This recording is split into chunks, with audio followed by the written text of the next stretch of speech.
Hello students, welcome to my channel. आज हम class 6 social and political life का chapter 7 discuss करेंगे, जिसका नेम है अर्बन एडमिनिस्ट्रेशन। इस चैप्टर को हम रिवीजन नोट्स एंड समरी की हेल्प से डिस्कस करेंगे। वन बाय वन टॉपिक्स को देखते हैं। इंट्रोडक्शन में ये बताया गया है कि जो म्यूनसिपल कॉरपोरेशन होती है वो एक बिग ऑर्गेनाइजेशन होती है अर्बन एरियाज़ में, और इनका काम होता है स्ट्रीट लाइट्स की मेंटेनेंस रखना, गार्बेज कलेक्शन करना, वाटर सप्लाई करना और स्ट्रीट्स और मार्केट्स को क्लीन रखना। म्यूनसिपल कॉरपोरेशन का एक और काम होता है कि वो ये इंश्योर करती है कि कोई भी एरिया में, जो अर्बन एरिया है, वहाँ पर डिसीज़ आउटब्रेक ना हो। इट मीन्स कि कोई डिसीज़ ना फैले, इसका वो पूरा ध्यान रखती हैं। और आपने नोटिस किया होगा कि आपके घर में डेंगू मलेरिया की अवेयरनेस के लिए लोग आते हैं, इवन वो दवाई भी डालते हैं आपके कूलर वगैरह में। ये म्यूनसिपल कॉरपोरेशन के ही लोग होते हैं जो ये इंश्योर करते हैं कि कोई बीमारी ना फैले, कोई पेंडेमिक स्प्रेड ना हो जाए। It also runs school, hospital, dispensaries and makes garden and maintain them। जो म्यूनसिपल कॉरपोरेशन होती है वो स्कूल भी चलाती है, जो MCD स्कूल होते हैं, MCD लेवल के स्कूल चलाती हैं, हॉस्पिटल होते हैं जो, एंड जो डिस्पेंसरीज होती है हमारे एरियाज़ में, वो सब म्यूनसिपल कॉरपोरेशन के अंडर आती हैं एंड उसको वो रन करती हैं। इसके अलावा जो हमारे आसपास कम्युनिटी पार्क्स होते हैं, गार्डन होते हैं, उनको भी मेंटेन करती है। In smaller towns municipal corporation is called municipal council. जो स्मॉलर टाउन्स होते हैं वहाँ पे म्यूनसिपल कॉरपोरेशन को म्यूनसिपल काउंसिल भी बोलते हैं। नेक्स्ट टॉपिक है the ward councillor and administrative staff. Cities are usually quite large, so the municipal corporation has to make a lot of decisions like where a park or a new hospital should go are usually made by ward councillor। अब cities बहुत बड़े areas होते हैं और इसमें बहुत ज़्यादा decision making करनी पड़ती है, प्लानिंग करनी पड़ती है कि कोई नया पार्क कहाँ बनेगा या कोई हॉस्पिटल कहाँ पे ओपन होगा। ये सब डिसीजंस कौन लेता है? वार्ड काउंसलर्स लेते हैं। The city is divided into different wards and ward councillor get selected. जो सिटी एरिया होते हैं हमारे, वो अलग अलग वार्ड्स में डिवाइड होती हैं और हर एक वार्ड को एक वार्ड काउंसलर अलॉट किया जाता है। और ये कैसे अलॉट किया जाता है? ये इलेक्ट होता है, मतलब जो वार्ड के लोग होते हैं वो अपने वार्ड काउंसलर को चुनते हैं वोटिंग के through. The complicated decisions that affect the entire city are taken by group of councillor. और अगर कोई कॉम्प्लिकेटेड डिसीज़न है तो ऐसा नहीं होगा कि उसमें सिर्फ एक ही वार्ड काउंसलर अपना डिसीज़न लेगा, बहुत सारे वार्ड काउंसलर मिलके भी डिसीज़न ले सकते हैं अगर वो जो डिसीज़न है पूरी सिटी के लिए है तो। Who form committee to decide the debate issues. तो ये वार्ड काउंसलर, जब पूरे सिटी की बात आती है तो कैसे डिसीजन लेते हैं? ये वार्ड काउंसलर मिलकर एक कमेटी फॉर्म करते हैं और इस कमेटी में ये जो इशू होता है उस पर वाद विवाद करते हैं, बहस करते हैं और एक कंक्लूजन पर आते हैं। It is this committee for water, garbage collection, street lighting etcetera that decide on the work to be done. तो ये जो कमेटीज़ होती हैं ये वाटर के लिए, गार्बेज कलेक्शन के लिए, स्ट्रीट लाइटिंग के लिए, इन सब मुद्दों पर अपने डिसीज़न लेती है और प्लानिंग करती है। When the problem are within the ward, then the people who live in ward can contact their councillor। और अगर वार्ड में ही कोई प्रॉब्लम है, ऊपर जो हमने पढ़ा था वो तो सिटी के रिगार्डिंग था कि कमेटी फॉर्म होती है वार्ड काउंसलर्स की और फिर वो सब मिलकर डिसीजन लेते हैं। लेकिन अगर एक पर्टिकुलर वार्ड में ही प्रॉब्लम है तो उस वार्ड के लोग जाते हैं और किससे कॉन्टैक्ट करते हैं? वार्ड काउंसलर से। The councillors committee and councillors decide on issues. फिर जो काउंसलर की कमेटी होती है और जो काउंसलर्स होते हैं उस पर्टिकुलर वार्ड के, वो डिसाइड करते हैं कि क्या मतलब हमें एक्शन लेना चाहिए उस इशू के regarding.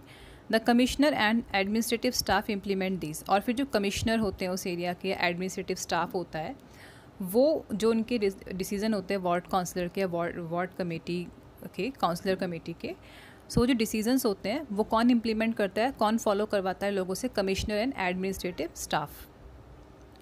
The commissioner and administrative staff are appointed, councillor are elected.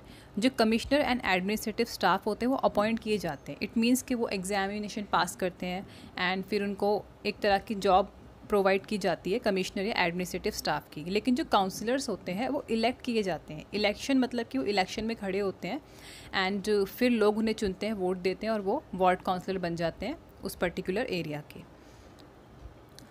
All the ward councillor meet and they make a budget and the money is spend according to this. जब सारे ward councillor मिलते हैं तो वो budget बनाते हैं, budget decide करते हैं अपने वार्ड्स का, अपनी सिटी का, एंड मनी फिर उसके अकॉर्डिंग वो खर्च करते हैं। The ward councillor try and ensure that a particular demands of their ward are placed before the entire council. जो वार्ड काउंसलर होते हैं वो ये ज़रूर ट्राई करते हैं और इंश्योर करते हैं कि कोई भी डिमांड है उनके वार्ड की, वो पूरी की पूरी काउंसिल के सामने उसे रखते हैं। These decision are then implemented by administrative staff. और फिर जब वो डिसीज़न ले लेते हैं, कोई रूल बना देते हैं या कोई प्लान बना देते हैं, तो उस प्लान को फॉलो करवाना, उस रूल को फॉलो करवाना किसका काम होता है? एडमिनिस्ट्रेटिव स्टाफ का। नेक्स्ट टॉपिक है, does the municipal corporation have a lot of workers, कि क्या म्यूनसिपल कॉरपोरेशन में बहुत सारे वर्कर्स होते हैं। The work in the city is divided into different department. जो सिटी में जो वर्क है वो अलग अलग डिपार्टमेंट्स में डिवाइडेड है। So there is water department, जैसे वाटर के लिए वाटर डिपार्टमेंट होता है, ठीक है। गार्बेज कलेक्शन के लिए गार्बेज कलेक्शन डिपार्टमेंट होता है, और गार्डन की मेंटेनेंस के लिए अलग से डिपार्टमेंट होगा, रोड्स के मेंटेनेंस के लिए अलग से डिपार्टमेंट होगा, सैनिटेशन डिपार्टमेंट होगा साफ़ सफाई के लिए, हेल्थ केयर डिपार्टमेंट होगा। तो इस तरह से म्यूनसिपल कॉरपोरेशन डिफरेंट डिपार्टमेंट्स के थ्रू काम करते हैं। A community protest.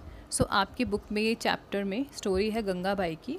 सो गंगाबाई क्या करती है, वो कंप्लेन करने की कोशिश करती है म्यूनसिपल कमिश्नर और वार्ड काउंसलर से, क्योंकि उनके जो एरिया होता है वहाँ पे गार्बेज कलेक्शन हो रहा होता है और कोई भी गार्बेज उठाने के लिए आ नहीं रहा होता। सो पहले तो उनकी बात को सुना नहीं जाता, लेकिन बाद में जब वो प्रोटेस्ट करती है along with group of women, बहुत सारी वीमेन को लाकर वो प्रोटेस्ट करती है ऑफिस के सामने, तो उनकी बात को सुना जाता है और उनके मैटर को रिजॉल्व किया जाता है। How does the municipal corporation get its money. अब म्यूनसिपल कॉरपोरेशन को पैसे कहाँ से मिलते हैं ये सब काम करने के। Providing and running so many services requires lot of money, the municipal corporation collects this in different way. इतनी सारी सर्विसेज देना, ठीक है, अपने पूरे डिपार्टमेंट्स को चलाना, इसके लिए बहुत मनी की ज़रूरत होती है और इसके लिए म्यूनसिपल डिपार्टमेंट अलग अलग तरीक़ों से मनी गैदर करता है, अलग अलग तरीक़ों से मनी को वो लेते हैं। तो सबसे पहले आते हैं taxes. A tax is a sum of money that people pay to the government for the service the government provide. जो टैक्स होता है वो हम देते हैं गवर्नमेंट को।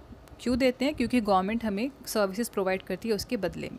तो यहाँ से म्यूनसिपल कॉरपोरेशन जो है उसका एक इनकम का सोर्स होता है। टैक्स इनकम का सोर्स है म्यूनसिपल कॉरपोरेशन का। Some types of taxes. अब देखते हैं कि कौन कौन से टैक्सेस हैं जो म्यूनसिपल कॉरपोरेशन को इनकम का सोर्स प्रोवाइड करती हैं। People who own home have to pay a property tax as well as taxes for water and other services. अब जो लोग हैं जो घरों में रहते हैं उनको हाउस टैक्स देना पड़ता है, और वाटर सप्लाई जो होती है उसके लिए वाटर पे जो बिल आता है हम उसको पे करते हैं, उस पर टैक्स देते हैं। और दूसरी सर्विसेज जैसे कि इलेक्ट्रिसिटी हो गई, गार्बेज कलेक्शन, तो जो भी सर्विसेज हमें हमारे एरिया में मिलती हैं बेसिक सर्विसेज, उसके लिए हम पे करते हैं। या तो डायरेक्टली पे करेंगे हम बिल के थ्रू, या फिर इनडायरेक्टली पे करेंगे टैक्स के थ्रू। तो इससे जो हम टैक्स पे करते हैं, जो बिल पे करते हैं, इससे इनकम का सोर्स मिलता है म्यूनसिपल कॉरपोरेशन को। Property taxes from only 25 to 30% of money that a municipal corporation earn. जो प्रॉपर्टी टैक्सेस से ही जो म्यूनसिपल कॉरपोरेशन है वो 25 से लेकर 30% तक मनी को वो अर्न कर लेती है, सिर्फ और सिर्फ प्रॉपर्टी टैक्स से ही। There are also taxes for education and other amenities.